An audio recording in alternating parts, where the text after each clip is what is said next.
PM Shri ധാരണാപത്രത്തിൽ ഒപ്പിട്ടതിന് പിന്നാലെ SSK ഫണ്ടിന്റെ ആദ്യ ഗഡു സംസ്ഥാനത്തിന് കൈമാറി കേന്ദ്ര സർക്കാർ. 92,41,00,000 രൂപ വിദ്യാഭ്യാസ വകുപ്പിന് ലഭിച്ചു. ഇനി കേരളത്തിന് ലഭിക്കാനുള്ളത് 17 കോടി രൂപയാണ്. MG പ്രതീഷ് ഏറ്റവും പുതിയ വിവരങ്ങൾ നൽകും. തിരുവനന്തപുരത്ത് നിന്ന് പ്രതീഷ്, ഈ ധാരണാപത്രത്തിൽ ഒപ്പുവെച്ചു, പിന്നീട് അത് മരവിപ്പിക്കാൻ ഒരു തീരുമാനമെടുത്തു. പക്ഷേ മരവിപ്പിക്കാനുള്ള കത്ത് കേന്ദ്രത്തിലേക്ക് അയച്ചോ എന്നതിൽ ഉറപ്പില്ല. ആ കത്ത് അവിടെ കിട്ടുന്നതിന് മുമ്പ് എന്തായാലും ആദ്യ ഗഡു പണം കേരളത്തിന് കേന്ദ്രം അനുവദിച്ചിട്ടുണ്ട്. എന്താണ് വിദ്യാഭ്യാസ വകുപ്പ് അറിയിക്കുന്നത്? എന്തെങ്കിലും ഔദ്യോഗിക വിശദീകരണം ഇക്കാര്യത്തിൽ ഉണ്ടായിട്ടുണ്ടോ?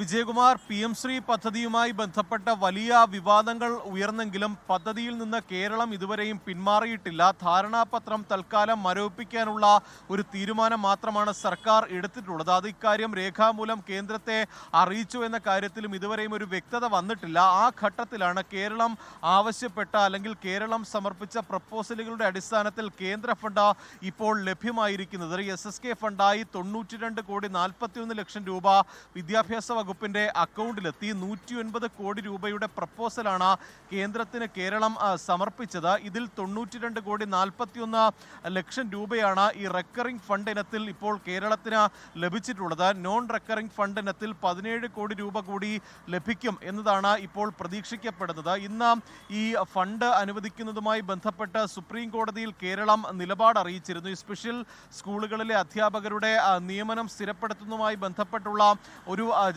കേസിനിടെയാണ് ഈ കേന്ദ്രം ഫണ്ട് നൽകുന്നില്ല എന്നുള്ള കാര്യം കേരളം സുപ്രീം കോടതിയെ അറിയിച്ചത്. ഇതിന് പിന്നാലെയാണ് ഈ ഫണ്ട് ഇപ്പോൾ കേന്ദ്രം അനുവദിച്ചിരിക്കുന്നത്. കേരളത്തിന് അർഹതയുള്ള ബാക്കി തുക കൂടി നൽകും എന്നുള്ള ഉറപ്പ് കേന്ദ്ര സർക്കാർ സുപ്രീം കോടതിയിൽ നൽകിയിട്ടുമുണ്ട്. അതുകൊണ്ട് തന്നെ അടുത്ത ഗഡുവും വൈകാതെ തന്നെ സംസ്ഥാനത്തിന് ലഭിക്കും എന്നുള്ള ഒരു പ്രതീക്ഷയാണ് ഉള്ളത്. എന്തായാലും ഈ PM ശ്രീ പദ്ധതിയെ സംബന്ധിച്ച് വലിയ എതിർപ്പ് CPI ഉയർത്തിയിരുന്നു. ആ എതിർപ്പ് ഉയർത്തുന്ന ഘട്ടത്തിൽ കൂടിയാണ് ഈ കേന്ദ്ര ഫണ്ട് ഇപ്പോൾ സംസ്ഥാനത്ത് ലഭിക്കുന്നത്, അല്ലെങ്കിൽ വിദ്യാഭ്യാസ വകുപ്പിന് ലഭിക്കുന്നത്. അതുകൊണ്ട് തന്നെ ഒരു പരിധിക്കപ്പുറം ഇനി PM ശ്രീ പദ്ധതിയെ എതിർക്കാൻ കഴിയുമോ, അല്ലെങ്കിൽ ഇതിൽ നിന്ന് പിന്മാറാനുള്ള നിലപാട് എന്തായാലും